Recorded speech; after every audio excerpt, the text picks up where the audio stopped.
Hello everyone, welcome back to our channel. In this video, we'll be seeing about CFNL self-paced learning module, should be costing, chapter number 3, Lean System and Innovation. This will be a complete theory session. We will be covering all the theory part in this chapter and also the questions related to theory part in this chapter. We will be seeing all these concepts in this chapter and all the practical sums in this chapter. All the practical part I have already solved and uploaded a marathon video which is of 12 hours, which contains all the practical sums in set B, or I have also uploaded chapter wise. You can search for chapter 3, Lean System and Innovation in my channel. You will get the video. Practical part will be solved in that video. Here we will be considering only about the theory part. Now, before moving into the chapter, if you like this video, please share this to your friends and subscribe to the channel so that you will get notifications of the upcoming videos which I am going to be uploading. And then this will be helpful for your friends also if you share it to them. More people will get benefited from this video. First, we can dive into the concept of lean system. Lean system is also in the name of this chapter. We need to understand what is lean system.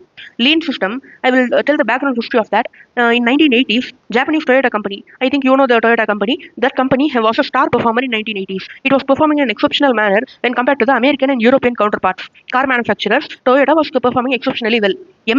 MIT University researchers, they wanted to know how they are doing it better. So that they visited the Toyota factory and then they researched it. They found out that the Japanese Toyota company used continuous flow in production, JIT system in production, teamwork also in production. In that factory, these were the methodologies being used by the Toyota company. Because of this, they saved a lot of cost. They were very efficient. They were doing it quickly. They were also doing it better. So the researchers wrote a book about this, the machine that changed the world. In short, they were trying to eliminate the waste, reduce the overburden, reduce the unevenness. This was achieved by implementing continuous flow, JIT, and teamwork. What did the strategy do? How continuous flow helped in achieving profit?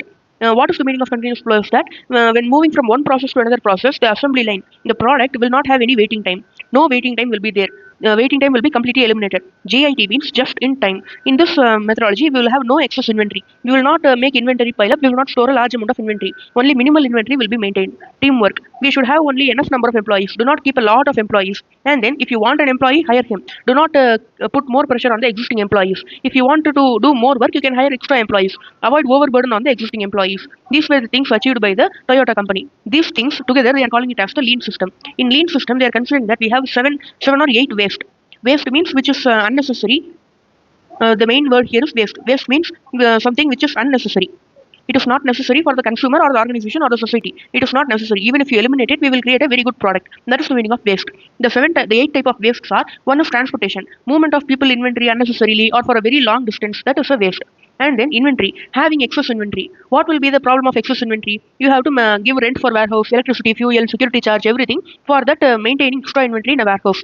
And then your working capital is also blocked by keeping a large amount of inventory. You can also damage the inventory. Even you can hold inventory for a long period of time, it will be damaged. So it will also cause loss to the company. These are the problems we are getting by excess inventory. So it is a waste. Motion, unnecessary movement of things, unnecessary raw material movement, double data entry, this and all unnecessary activities done within the organization itself. That is also a waste. Waiting time wasted on waiting for inventory, machine breakdown, instruction. For example, employees are waiting because the machine broke down. They have to repair it, only then they can start the production. That is the waiting time. That is the time wasted. For that also you have to make payment to the labor. So it will be a cost incurred to the company, waste. And then overproduction. When you are producing more than requirement, also you have to keep inventory. For more production, you have to incur more cost of production. That also is a waste. Producing as per the requirement, that much is enough. More than requirement is not required. And then making processes complex by having a lot of component, lengthy process, many steps. When you are following a complex process of manufacturing, that will also bring cost to the organization. When you have a lot of components, you have to purchase it from various supplier. You have to maintain relationship with that supplier. You have to transport them to the warehouse. Like that, it will be a problem. When you have a simple process with a low number of components, it will avoid over processing and it will save cost for the company. The next thing is defect. Defect meaning that defective or inferior quality products are manufactured, but there are some wrong things in that. It is not as per the customer specification. For those products, you have to do rework. You have to bear the customer dissatisfaction and all. You will have a lost market share. When you are not having a good reputation, you could have achieved a lot more sales, but you are not achieving that because of low market reputation. That low market reputation you are getting because of defective product. Skills, underutilizing the skills of the employees. For example, if an employee is skilled to do a particular job, if you are using him for that particular job, it is okay. If you are not using him for a particular job, you are using him for a low level job, then that is an underutilization of skills. You are keeping overqualified people for low level jobs. That is a waste to the company. For that particular qualification, he can do even higher level jobs. Then these are the 8 wastes which are eliminated by lean. Now we can see the concept. Lean system, it is a universal incarnation of Toyota production system. It is about lean thinking. We have to eliminate the process waste without sacrificing productivity. We do not have to sacrifice productivity. Next thing is optimizing workflow. We have to keep procedures while minimizing waste. We have to minimize the waste. That is the main thing. The main motive is to provide maximum value to the customers. And then reverse engineering, we are doing it. We are doing what is required for the customer. From the backward end of the process, we are thinking. These are the waste that the lean system will reduce. We already saw. For that, we have these techniques: just-in-time, JIT, Kaizen costing, 5S, total productive maintenance, cellular manufacturing, one-piece flow, Six Sigma. These are the techniques we are going to study in this chapter for eliminating the waste. What are the principles of lean thinking? Do it right the first time. There should not be any defective product. Rework and all should not be there. Waste should be minimized. Continuous improvement should be there. Flexibility should be there. And then lean system is following a single piece flow. What is single piece flow? We will be seeing it now. When you see single piece flow, here we can see the concept of single piece flow. Now we have to see what is the process in a company. We can take an example. We have raw material. It will be going through machine 1, and then it will become WIP. It will go through machine 2, and then it will go to the packing department as finished goods. Here it will be raw material, and here it will be WIP. Here also it will, here after machine 2 it will become finished goods. Now it will go to the packing department. This is the process. For example, when you do batch wise production, what will happen? When you are producing in batches. For example, in batch wise production, what will happen is that the machines have a capacity to process 10 units. 10 units. For one unit, they will take 10 minutes time for processing. Total 100 minutes will be taken for a batch of 10 units. So in batch wise production, what they will do is that they will produce the units one by one, and then they will keep it aside. They will keep it as an inventory. And then after completing 10 units, they will send it to the next machine. That will be the process in batch wise production.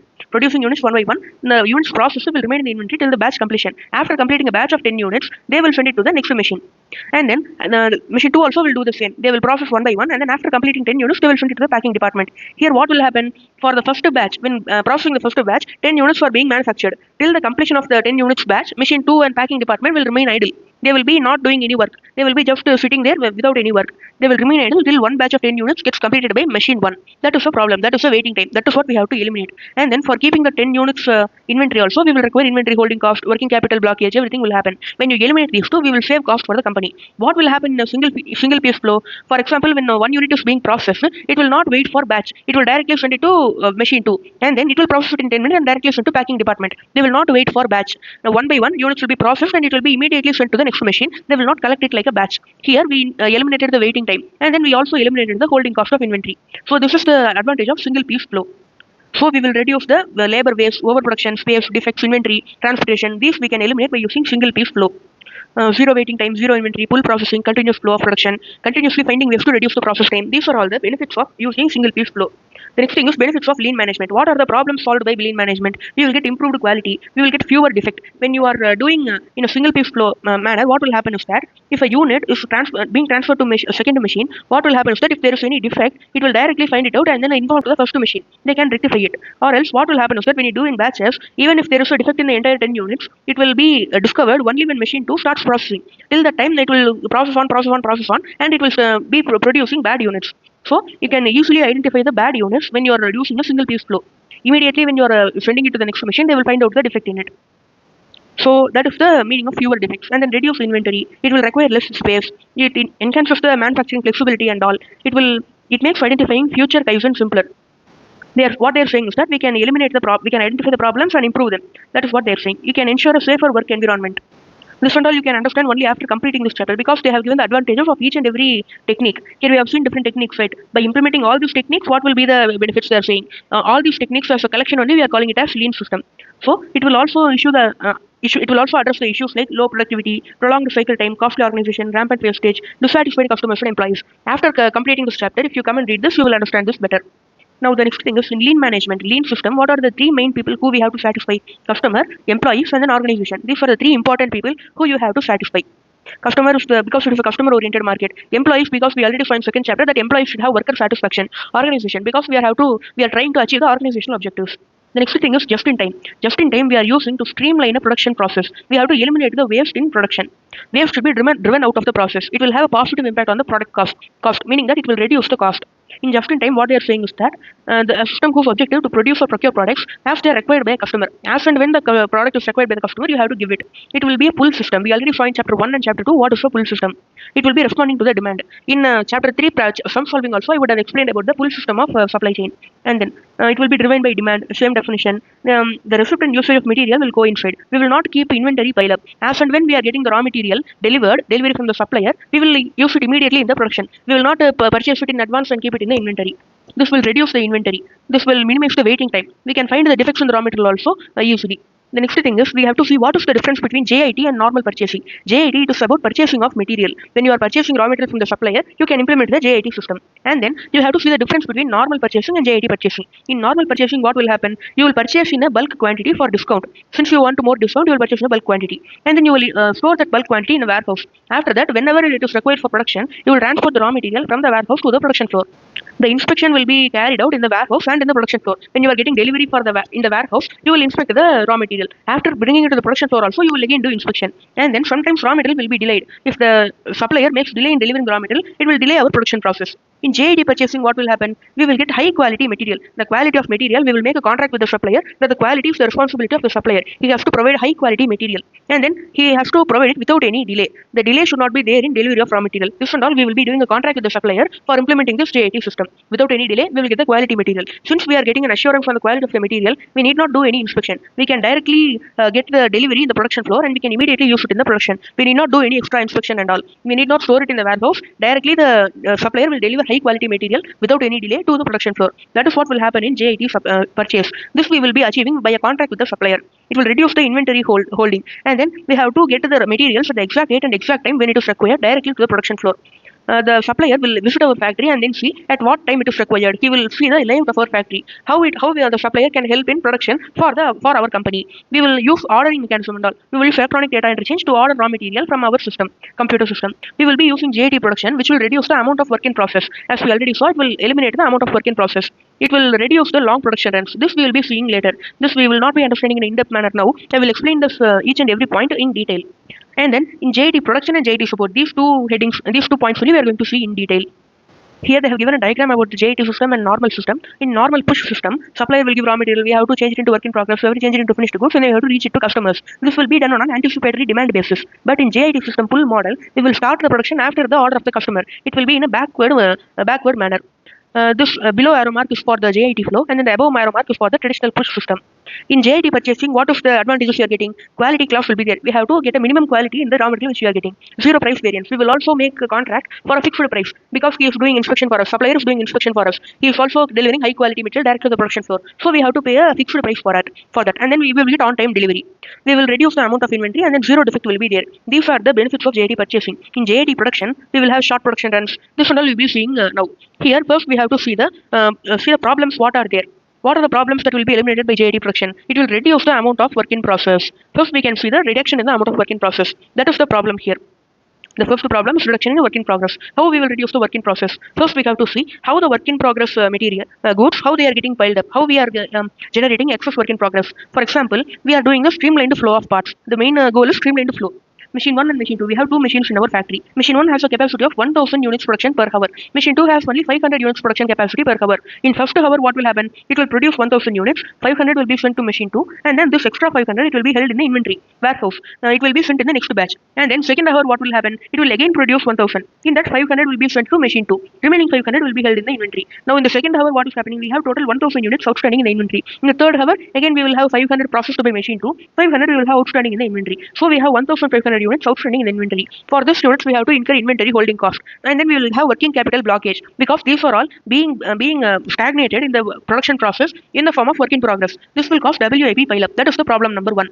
And then, for example, if in this 1000 units, 100 units of defective units produced by Machine 1, this will be discovered only when Machine 2 processes those 100 units. If that remains in the inventory, like that 1500 units, it will never be discovered by Machine 2. So, this will be discovered only when Machine 2 processes it and finds the fault.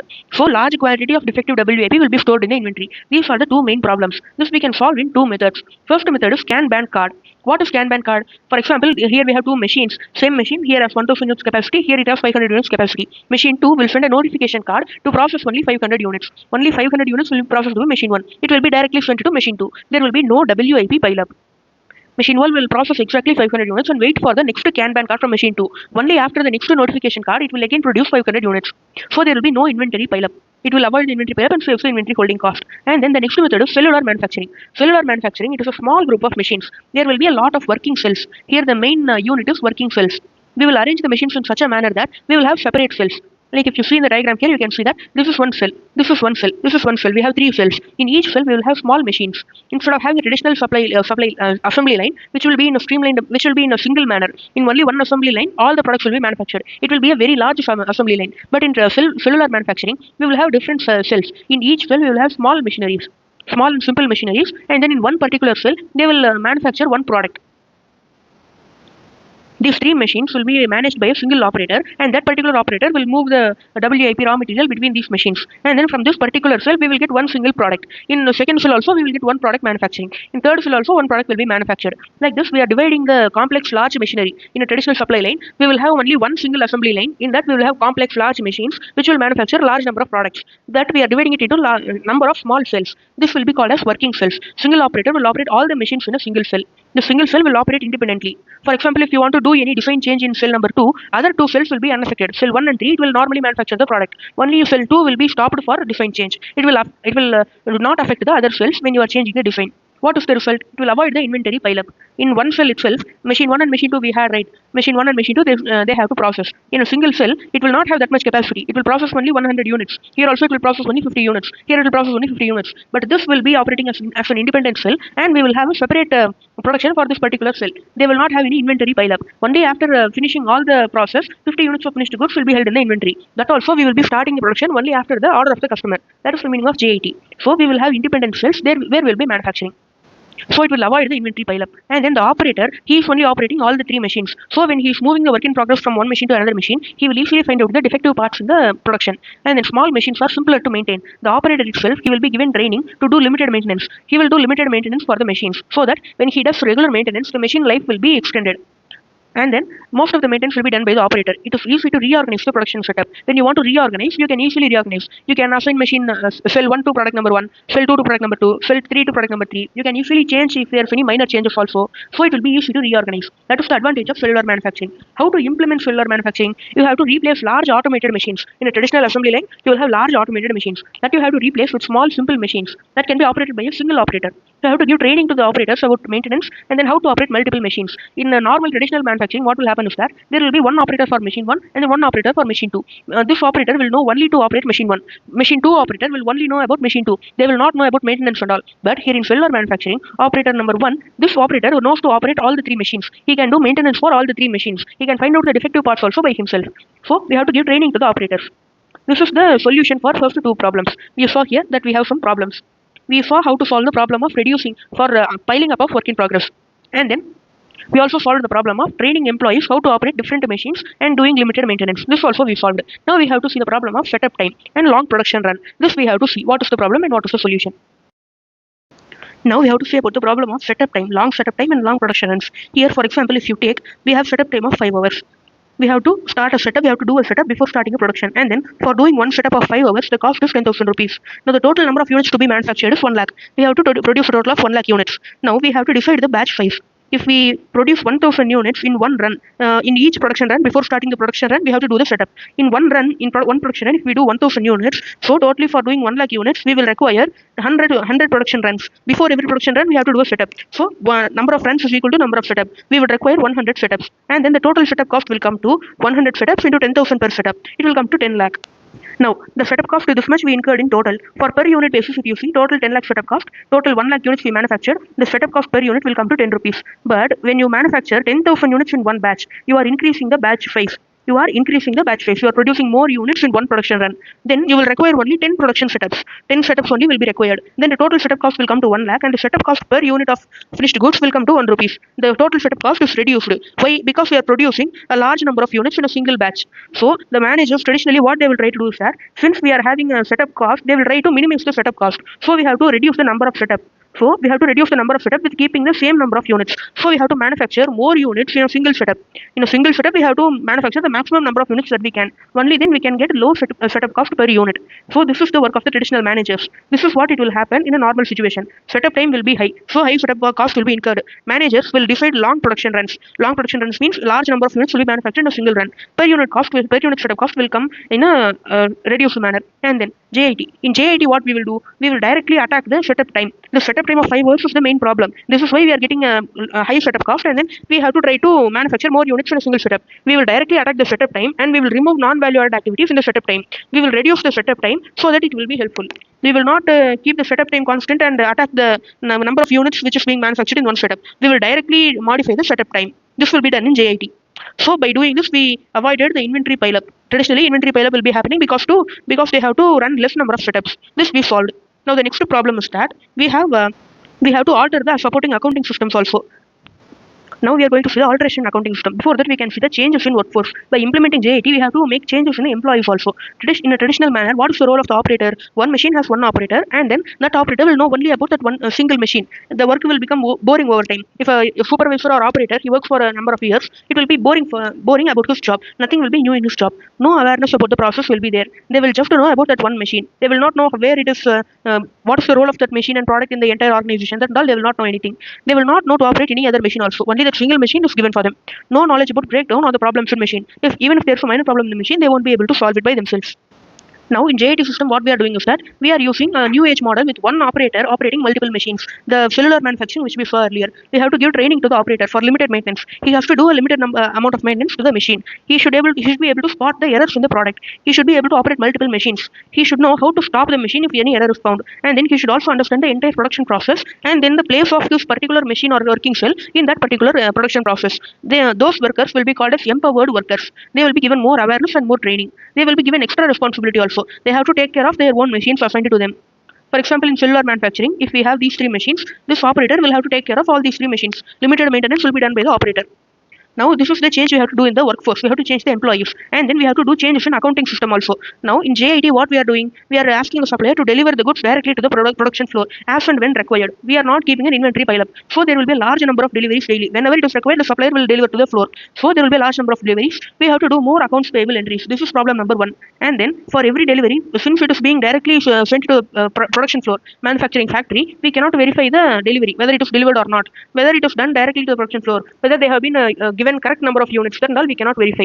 If the units are delivered to warehouse, there we will have an inspection and we will verify everything. This is problem number 2. Now we have 2 solutions for this. For the first problem, we can make a consolidated payment every month. We need not do each and every entry for each and every delivery. We can make a consolidated payment for the total goods delivered in a particular month. The next solution is that for paperwork, we can calculate the total finished goods manufactured and then we can go in a backward manner. For example, for 1 unit of finished goods, there will be a method in which we can calculate that for 1 unit of finished goods, we will require 2 kg of raw material. This will be standard. We can know this by seeing a production design. This production design will contain the standards. So this will be the standard. And then if you are producing 2,000 units of finished goods, we can accordingly calculate that it would require 4,000 kg of raw material. And then you can also add some many process loss also. When during the processing, it would have a certain loss. So if you add 10% for process loss, 4,400 would be the amount of raw material delivered by the supplier. Like this, you can do back calculation. This is called as back flushing in JIT. This is the concept of back flushing in JIT. That is what we are going to do for solving the second problem. For each and every paperwork we need not maintain, we can do back flushing. For example, 1,000 finished goods produced, material A this much required, material B this much required. Theoretically, this much material should have been used. Now, scrap also we will have. When we are getting the delivery in the production floor, we will not inspect that. But instead, when materials are scrapped, we will keep a separate record of that in the factory itself. That record we can find out, and then we can add to the materials required for theoretically required for the finished goods. When you add all this, you will get the total material delivered. Out of that, some will be used for the production, some will be scrapped. Payment for this consolidated material will be made to the supplier. In this, one important thing is that this scrap calculation of 500 kg, this has to be accurate. If this is not accurate, this entire method will fail. Now we can see we have solved all the problems. We reduced the problem of piling up of work in progress. We saw the setup time problem also, long production runs. We also saw the training to employees for operating multiple machines. We also saw the alteration to the accounting system. This and all we saw. Now we can see what is given in the book. The supply should be made exact date, exact time. Delivery should be straight to the production floor. The engineering staff must visit the supplier sites to make a contract properly. And then we have to make purchase order using electronic data interchange. This all we already saw.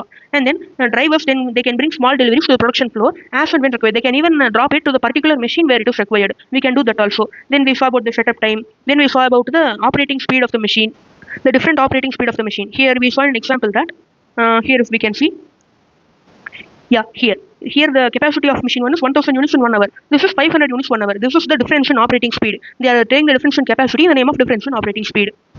Then we saw Kanban card and cellular manufacturing. The next thing is in change in workforce. One more point is there.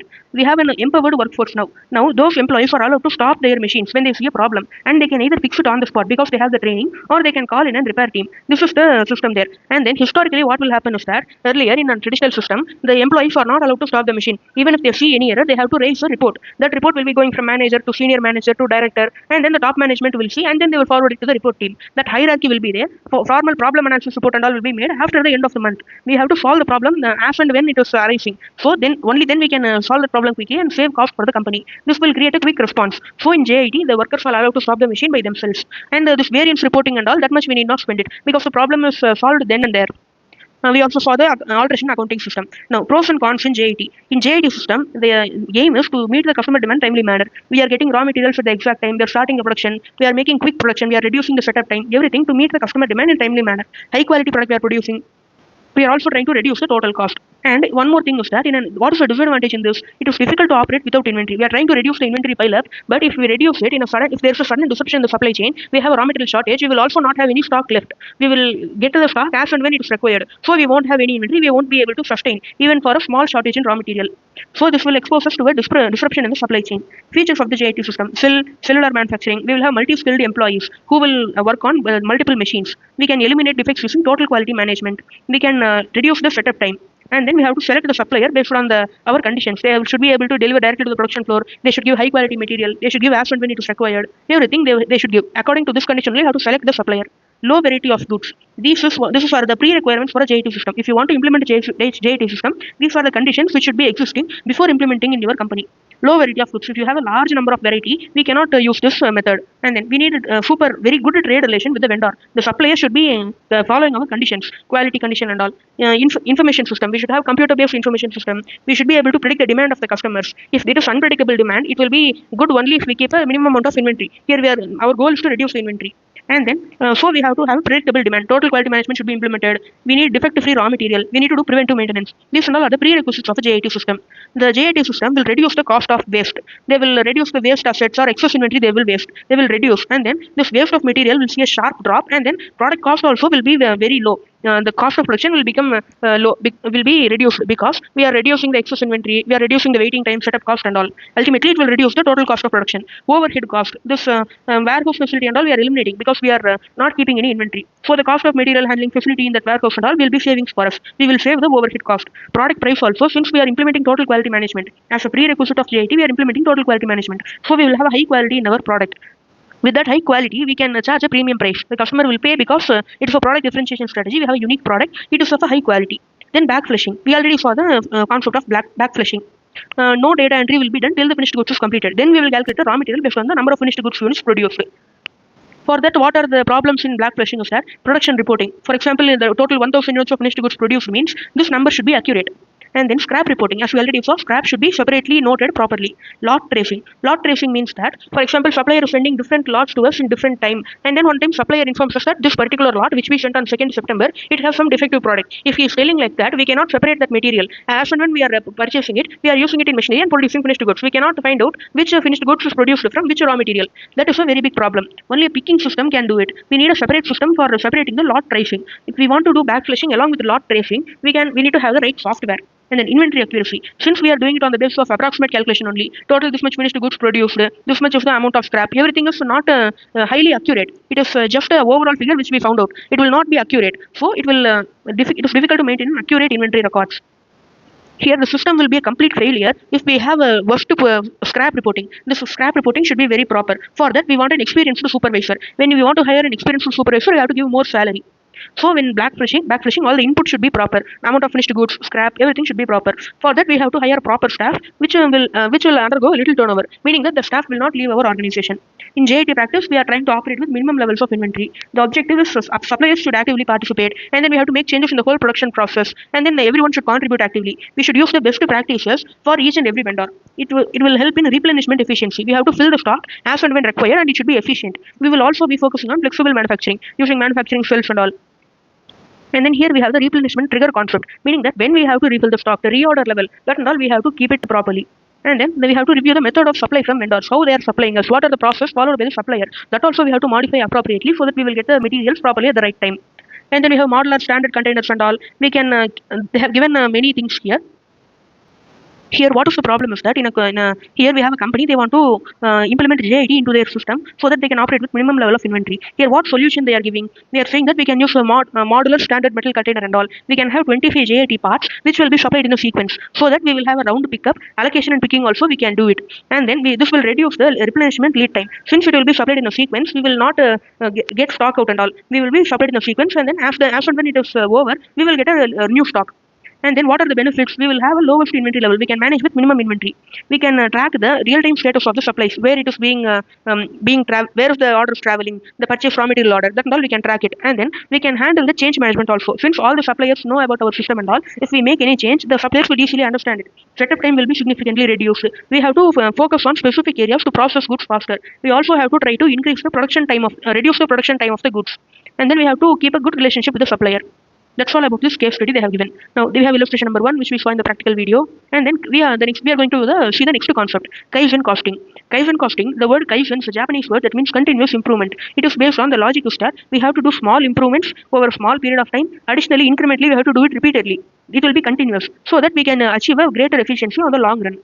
We have to do improvements from the actual results from a prior period. In the previous month, how much cost we incurred. This month we have to set a target. This will be the target cost. We have to reduce the cost in a small level only. There will not be very high target and all. It will be of just 1% or 0.5%. We have to reduce the cost that much. This, when we do it in an incremental manner and continuously, this will reduce the cost in a big manner in the long run. This is different from business process reengineering. What is business process reengineering? We will do large changes. We will modify the entire production process itself from the scratch for efficiency. But in Kaizen, we have to do small and incremental changes for continuous improvement. We have to continuously examine the process. We have to analyze the process. We have to refine them. We have to eliminate the unwanted steps, and by doing that, we will reduce the cost. We have to eliminate the steps in the production process by performing value engineering. In value engineering, we will see what are the steps in the production, and then what is the value given by that step. Like that, we will see and eliminate the unwanted activities. That we have to do it repeatedly. What is the process? First, we have to take the previous year actual cost, previous year or previous month. This will be the cost base for the current period. And then we have to establish the cost reduction goal. For example, 0.5% we are establishing goal. And then we have to find out the gap. That gap we have to reduce by eliminating the non-value added activities. For finding out the non-value added activities, we have to continuously analyze the production process. The main aim is to eliminate the waste and eliminate the work steps, number of steps in the production process. And then we have to repeat the value engineering steps and all. We have to reduce the extra cost. Any possible cost savings, even if it is a very small cost savings, 0.5%, it will also increase the profit of the company. Now, the next thing is standard costing versus Kaizen costing. What is the difference? Standard costing is a cost control technique. Cost control technique means we are containing the cost. We are controlling and keeping it below a certain level. We are pushing it below a certain level. In Kaizen costing, we are eliminating unnecessary work step and then completely reducing that cost. If we eliminate that step, that cost will not be incurred. It will be, standard costing will be assuming current work conditions. In Kaizen costing, we will be assuming of continuous improvement. In standard costing, we have to meet the standards. In Kaizen costing, we have to achieve the cost target. The standard costing will be for a longer period. Kaizen costing will be for monthly or quarterly, shorter period. Standard costing, we will be comparing actual and standard cost. In Kaizen costing, we will be comparing actual cost and Kaizen target cost. Here we have to address the variance and all. Here we have to find the reason for missing the target. Now, they have given 5 core principles of Kaizen. We have to know our customer. We have to understand our customer. We have to create value for the customer. Let it flow. We have to aim for targeting zero waste. Zero waste should be in the organization. Go to Gemba, meaning that we have to directly go to the production flow and then analyze the production process. The manager should not sit in a secluded room, isolated room, and then think about the production. He should directly go to the place where it is happening, and then we have to do the refining. Empower people. We have to give awareness and education to the people, employees working with us, and then tangible and visible. We have to give visible cost targets. For example, 1% or 0.5%. That is a very visible target. We can compute the target and we can see whether we have achieved it or not. We can measure it.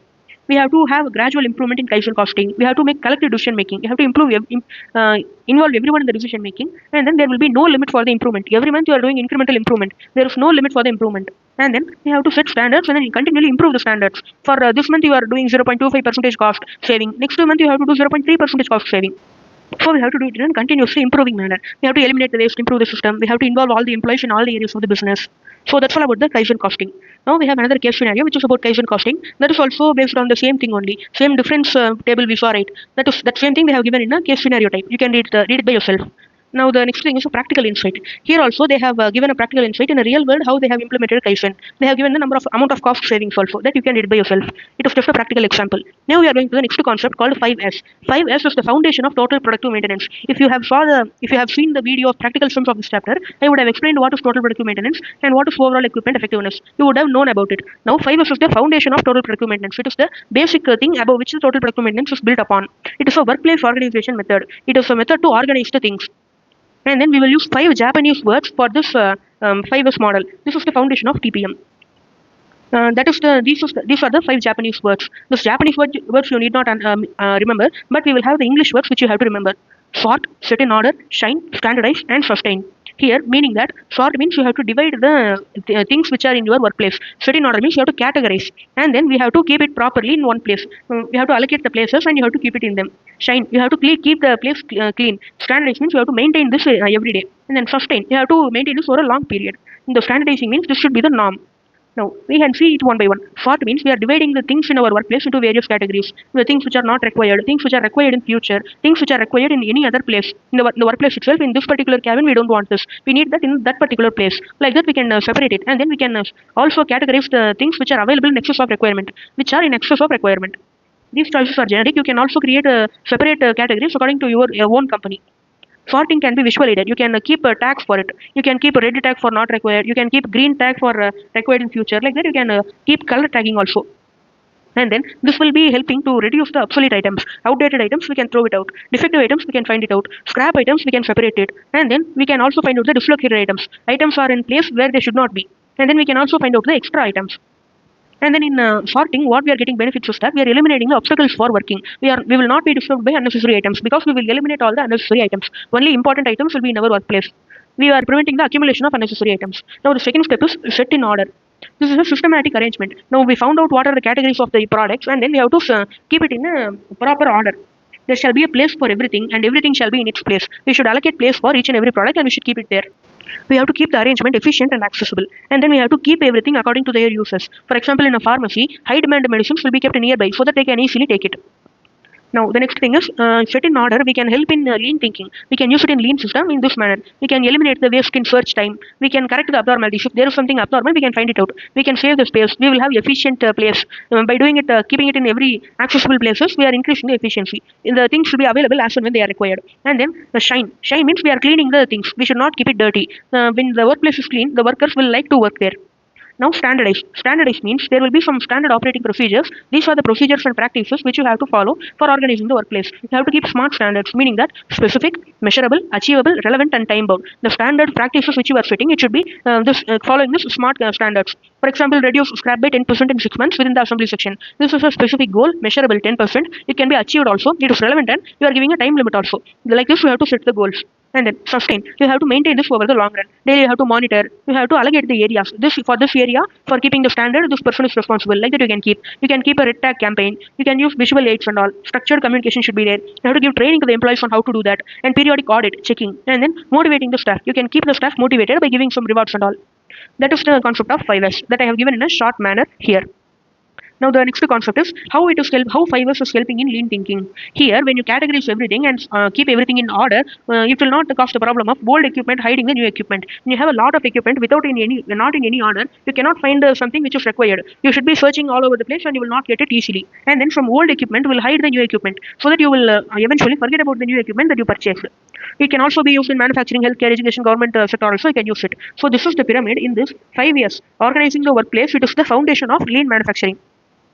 Now, above this only we are getting value engineering, industrial engineering, preventive maintenance, lean system, TPM, TQM, JIT, everything is above the 5 years. Now you can see how 5S is helping to do continual improvement. 5S is helping the organization to do through the PDCA cycle, plan, do, check, act cycle, which we already saw in the earlier chapters. We plan and do, we will be doing, and then we will be having continual improvement. For check and action, these two we will be doing for checking the result. So here we have the chart here: plan, do, check, act. Plan and do, these two both combine. They are calling it as the enablers of continuous improvement. These are the two things that are starting the continual improvement. Check and act, these both are result oriented. They will be result oriented. We have to check the results using these two processes. So planning will be the preparation of the organization for implementing the 5S, and then doing means we are actually performing the sort, fit in order, shine, standardize, and sustain. And then checking means we are doing self-assessment and certification, whether it is working properly, whether we are following it properly, that we are checking. And in act, we are using a continuous improvement process. We will be improving continuously. So they can ask that what is the continual improvement process in PDCA cycle. You will answer it as act cycle. So that is the segment related to continual improvement. Like that, they may ask the questions. So everything will be coming under the do segment. Everything doing will be coming under the do segment. So we also have a case scenario here. Here also we have the 5S only in an auditor office, chartered accountant, where how we can implement the 5S method, how to organize the working files using the 5S method that they have given. This you can read it by yourself. They have just given an example how we can use it. The next concept is total productive maintenance.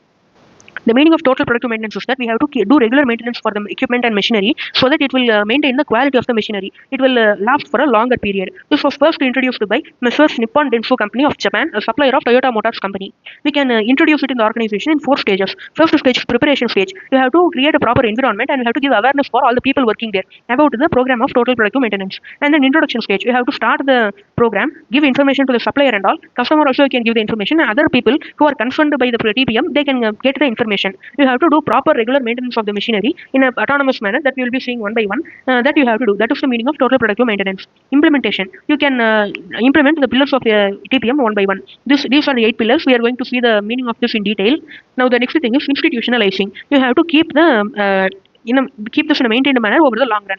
And then by doing maintenance, what will happen is that all the equipment will be in top working condition. It will avoid the breakdown and delay in the manufacturing. This will completely eliminate the breakdown of machinery. That is the main aim. The foundation is 5S: sort, fit in order, shine, standardize, and sustain. This is the starting point. We can organize the workplace. After that, we can find out the problems and implement the maintenance program. For that, this is the techniques given here. And then the next thing is autonomous maintenance. We have to operate the equipment without any breakdown. We have to eliminate the defects at the source itself. No breakdown should be happening for machinery. That is the main goal of total productive maintenance. For that, we can clean the machinery, inspect, we can tighten the loose bolts, we can lubricate. This we can do for achieving the autonomous maintenance goal. The next thing is focused improvement, Kaizen. We have to do minor improvement on a continuous basis. For that, we can keep a Kaizen register, summary sheet and all keep, and we can do the analysis. Then plan the maintenance. We have to keep a proper maintenance system. In a week, Sunday should be for maintenance. Saturday, 1 hour should be for maintenance. Monday, 1 hour should be for cleaning. Like that, you can keep a proper maintenance system. Zero breakdown should be there. Optimum maintenance cost should be there. Maintenance cost also you should optimize. For that, you can do preventive maintenance, breakdown maintenance, corrective maintenance, maintenance prevention. This and all you can do. For early management, you have to shorten the time required for product and equipment development. This how you can do is that you have to include the low-level employees, the ground-level employees who are actually operating the machine in the planning process, in the developing the new equipment process. When you're developing new equipment, you have to include them also in the feedback process. Only then they can tell what is the actual problem in operating this machine, how it will help in efficiency of the manufacturing and all. They will give more inputs for you because since they are working in the ground reality, they will know more about the machine. So by doing this, you can reduce the time required for developing a new equipment, the designing, testing and all. You can do quickly. And then quality maintenance. Each and every maintenance you are doing, it should not be for namesake. You should do it in a quality manner. Only then you will get a top quality machinery and then high quality products will be produced. You have to give education and training to the employees who are operating the machine. It will improve the knowledge and morale of the employees. They will also have a satisfaction about their work and they will know about the production process. Office TPM, you have to keep administration technique also so that we can improve the efficiency of the already properly working machine. A safety, health and environment. When you do proper maintenance, there will be no safety hazards. Even if there is any safety risk, you will be easily finding out since we are doing the maintenance regularly. This will help in zero accidents and zero health damage of the worker. Safety of worker is more important. Now, in early management, we have to keep feedback loop, meaning that you have to take feedback from different teams when you are developing the design for a new equipment. Engineering, you have to use the team also when you are engineering the new equipment. Prototyping, you can create a working model and then give it to the workers who are actually operating the machine and get feedback from them. How they are thinking, what is their opinion about the new machine that you can get. That's all about the 8 pillars of total productive management. Now, performance measurement in TPM. This we already saw in the practical sums chapter itself in overall equipment effectiveness concept. I have already told about the ideal ratios, ideal overall equipment effectiveness formula, and then the derivation of each and every formula. What is the logic behind the formula? I have told in practical sums. So then we have illustration number 2. After that, we have cellular manufacturing. We already saw what is the meaning of single piece flow, what is the meaning of cellular manufacturing. The movement should be as quickly as possible because within a cell there is only low amount of space. We can move it quickly. And this will be very useful for a wide variety of similar products. When you are manufacturing a wide variety of products but they are very similar, then you can keep a large number of working cells and then you can do production using those manufacturing cells. You have to reduce the waste. In this cellular manufacturing, here you can have the example, same thing which I have given the chart earlier, which I have in the diagram earlier. This will be moving in a U-shaped mechanism. That is what they are saying here. There it will be of a U-shaped design. The product moves from one cell to the next, each station completing part of the manufacturing process. If it is a complex product, you can keep it like this. In each cell, it will be completing one process. It will be going from cell 1 and cell 2 and then cell 3 and then cell 4. It will be completing each part of the production process in a single cell. Now the next thing is, in cellular manufacturing, we have two things. We have flexibility, which is also an advantage. We can also take it as a disadvantage also. We have two sides for the flexibility feature which we are getting. What is the meaning of flexibility is that, here if you see, for example, we are consolidating the process in cellular manufacturing. We are trying to fit the production process in a single cell. Here we can easily find out the problems, and then this will help in productivity and quality of the product. Now here flexibility is there, which is both an advantage and a disadvantage. Here, what is the meaning of flexibility is that in the traditional manufacturing, what will happen? You will have a single production line. In that, all the products will be manufactured. If you have to do a design change, you have to disrupt the entire chain, entire assembly line, and you have to stop it for doing the design change. You cannot you cannot do any part of the production because everything is in a single assembly line. But when you have cellular manufacturing, you can easily do the design change. When you have multiple cells, then you have to make the design change in one cell. Other cells will remain unaffected. You can do quick adjustment in that particular cell. Other cells will be operating in a normal manner. So that is the advantage in flexibility. Now what are the problems is that in traditional manufacturing, it is a scaling problem. If you want to do more production, you have to work extra shift in the same assembly line, or else you have to create an entirely new assembly line, which is costly. So we cannot, there is a problem in the scaling. If you want to do more production, it is problem. Change in design, you have to stop the entire production line and then do that. But in cellular manufacturing, if there is a scaling problem, if you want to increase the production of product A, cell 1 is producing product A, cell 2 is producing product B. If you want to increase the production of product A, you can reassign the workers from cell 2 to cell 1. You can temporarily pause the production of product B and then reassign the workers to product A. And when there is minor change in design, you can easily make it. So since the machines will be smaller and simpler, you can do minor changes easily. And then when you have to do a major change also, if you are doing in cell 1, cell 2 will remain unaffected. It will do production normally. Now we have the disadvantage also in flexibility. In flexibility, for example, take this example. Cell 1 is manufacturing petrol engine. Cell 2 is manufacturing diesel engine. If you want to do more diesel engine, either you have to create another cell for diesel engine, cell number 3. That will be costly. Or else you have to change the machinery in petrol engine cell to manufacture diesel engine. That also is expensive because you are entirely changing that manufacturing machines in that cell. So it will also be expensive. This is the problem of flexibility in cellular manufacturing. Now, the next thing is we are consolidating the problems. That all we already saw. Now, how to implement that? First, we have to group the parts by similarity. Now we have to group the parts by similarity. For that, we have three methods. First method is part family grouping. We have to group all the similar parts. First, we are focusing on the parts. So group all the similar parts and then allocate that to and allocate machines to the grouped parts. And then the second method is we can first group all the machines. All the similar machines will be grouped together, and then the parts will be allocated to the machines which are grouped. And then you can combine these both also. You can do both part grouping and machine grouping together. That will be called as machine part grouping. For example, here if you can see that in part family grouping, first you will be collecting all the parts which are similar together. You will be forming a group of parts. And then in the second method, you will be collecting all the machines which are similar and then creating a machine group. And then in the third method, you will be simultaneously collecting parts also and then the machines also. And then you will match them to create manufacturing cells. So in this method, you can create the cellular manufacturing cells. So we can also use mathematical models and algorithms for doing this. This is called as production flow analysis. You can do that analysis to create the manufacturing cells.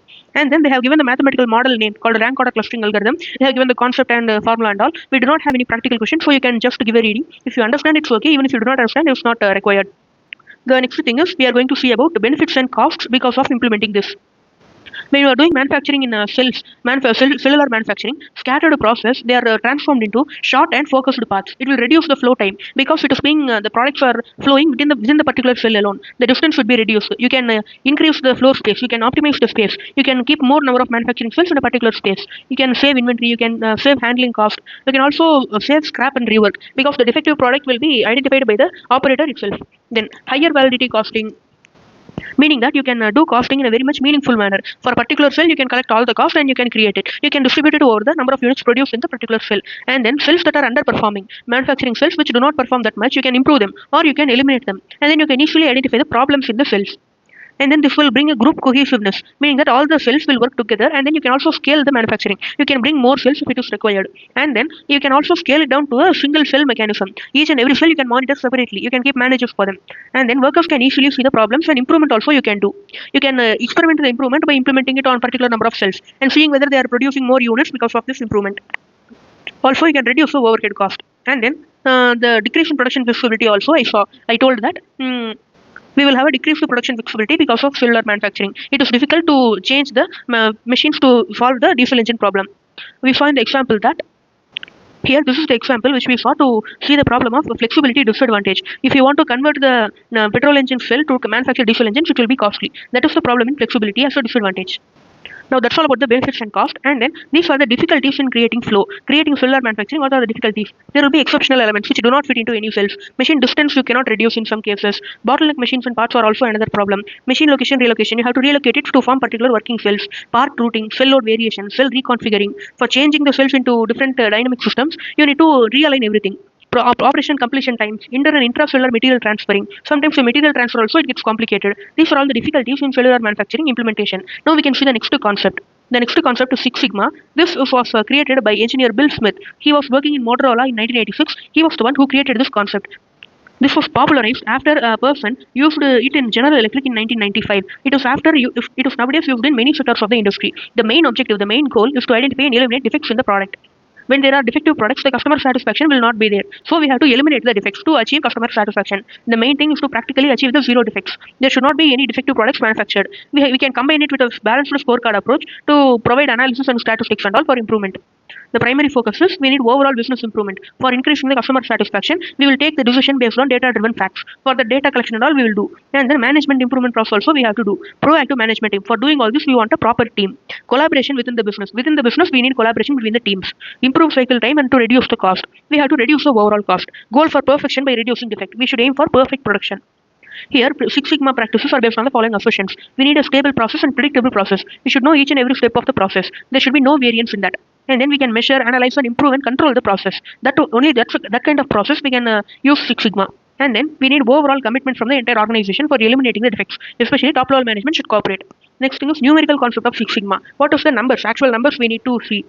The values of defect in percentage. What is the meaning of Six Sigma? Here if you see, here they have given the sigma level. In 1 sigma, the defects per million opportunities will be 691,000 per 62. Meaning that, for example, we can take, for example, you are creating a pen. There are 3 opportunities to make defects in a pen.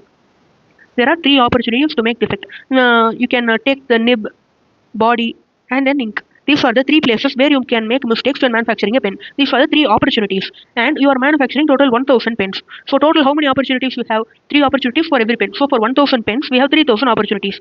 This is the total opportunities. So for this much opportunity, how much defects you are actually making? That is the percentage they have given. For example, total 3000 we have opportunities, but we made only 100 errors. So this will be the percentage for defect. So defects per million opportunity means that 10 million opportunities, 10 lakh opportunities you have, 10 lakh opportunities to make mistake. Out of 10 lakh, 6,91,000 mistakes you made.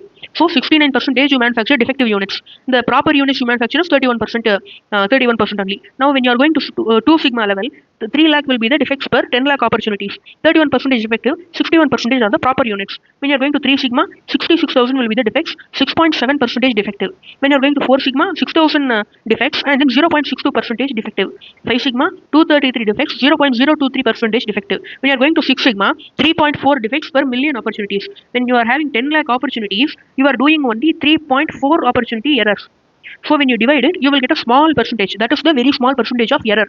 This is the percentage of defective. Meaning that not even one product you are manufacturing, not even 1% will be defective. You are way past 1%. Now we can see that 99.99966%. This much will be the correct production level. This is the proper perfection. This will be the level near perfection where you will be producing all the products in a very good manner. There will be no defectives, near perfection.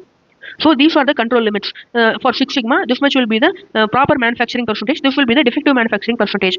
So that is the numbering for 6 sigma. How to implement 6 sigma? And before that, we can see that there is no level for 100% correct production and 0% defective. We cannot achieve perfect, but it may not be possible. But the maximum we can achieve is 6 sigma. 0.00034 defects we can achieve it. That is using the 6 sigma. Now we have to implement it. For implementing 6 sigma, we have 2 methods. One is DMAIC, another thing is DMADV. These both are different and we will be seeing it one by one. This DMAIC, this is for the existing process. Already the process you are doing, that process you have to improve. For that you can use the 6 sigma. DMADV, it is for new process. When you are creating an entirely new product or new process, you can use the DMADV framework. First we will be seeing about the DMAIC framework. This is very robust. This is for existing business process. Now the DMAIC, each of the letter represents the steps in this process. D means define, M measure, A analyze, I improve, and C control. Here we are improving the existing process. So we have to define the existing problem. What is the current problem? For example, we can say the problem in a banking sector is loan approval is taking more than 10 days. That is the problem. We have to solve it. That is the project goal and customer requirement. We have to do that. Measure. We have to measure the existing performance. Actual process involved, we have to see what is the problem there. That we have to measure. We have to take metrics, key metrics for doing that. And then we have to do analysis.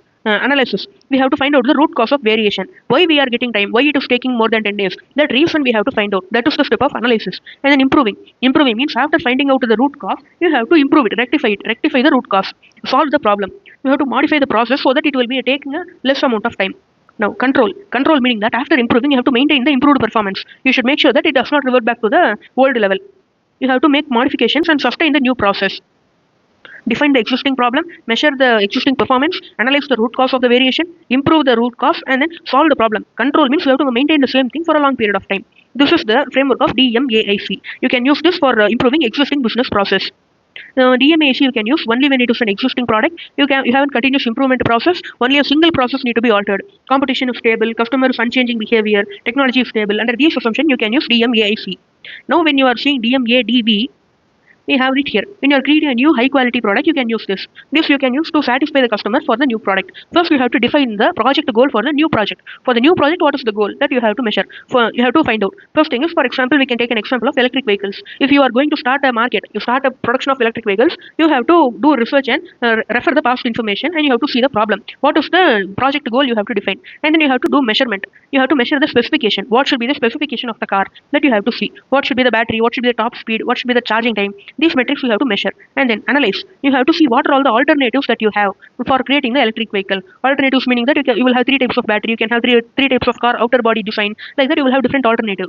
In design, you have to define the new process. You have to select the alternative, and then you have to include it in the design.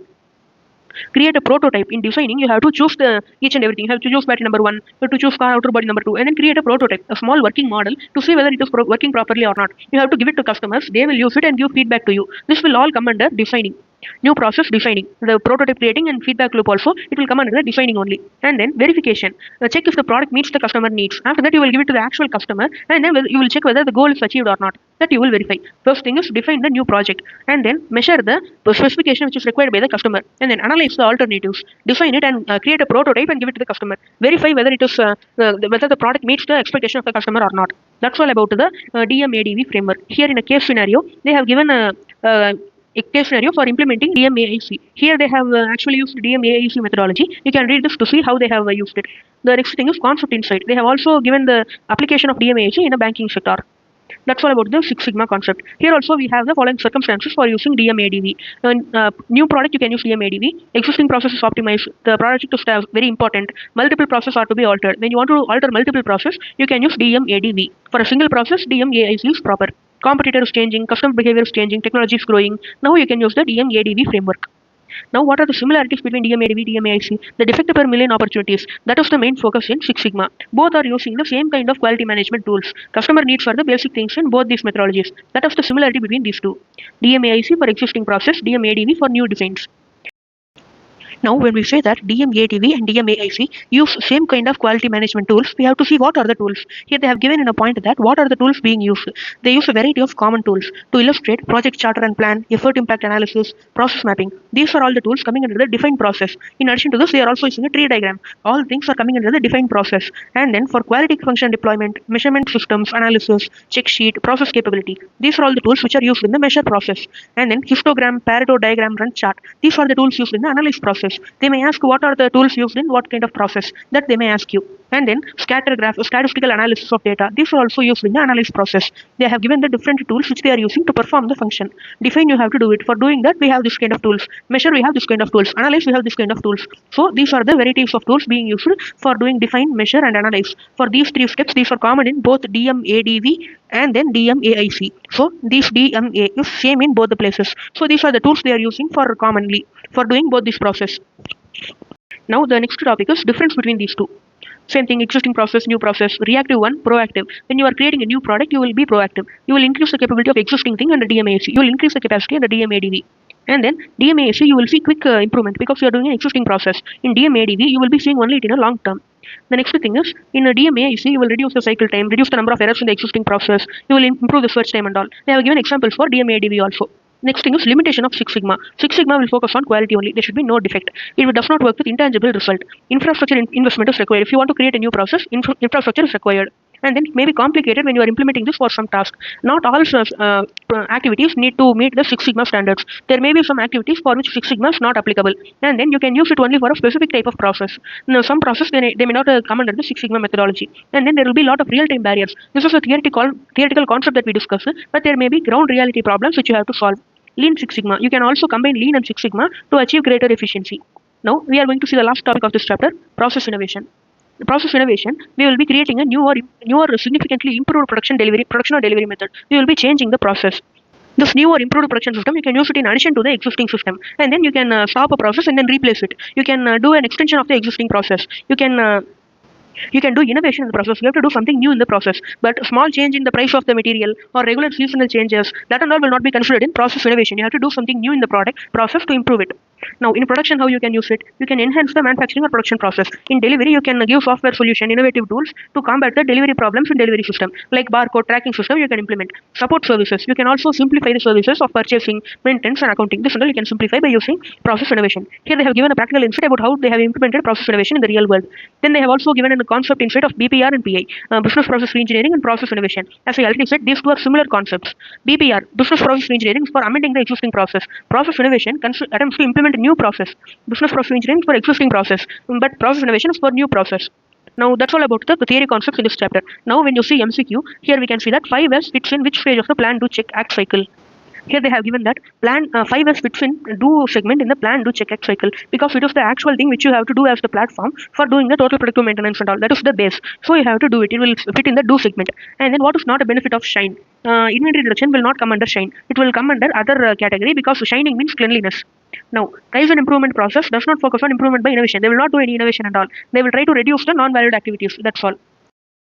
Now, when we are reading the fourth MCQ, they are asking which one of the following is not a tool used in the defined process in DMAAC model of Six Sigma. They have given 4 tools: project chart and plan, effort impact analysis, process mapping. As we already saw, these 3 will be coming under the defined process. Check sheet will be coming under the measured process. This we already know because of the box which we saw earlier. And here, what we have to see here is that they have given more information about check sheet. Check sheet is a defect concentration diagram. It's a structured form for collecting and analyzing data. Check sheet is used for collecting data and analyzing data. It is one among the 7 basic quality tools. There is something called the 7 basic quality tools. It is one of that. And then check sheet is a form used to collect data in real time at the location where the data is generated. They will collect real time data. The data can be either quantitative or qualitative. When the information is quantitative, the check sheet is sometimes called a tally sheet. It is used in the measured process. Check sheet is used in the measured process. It sometimes can also be called as the tally sheet. That's all about this question.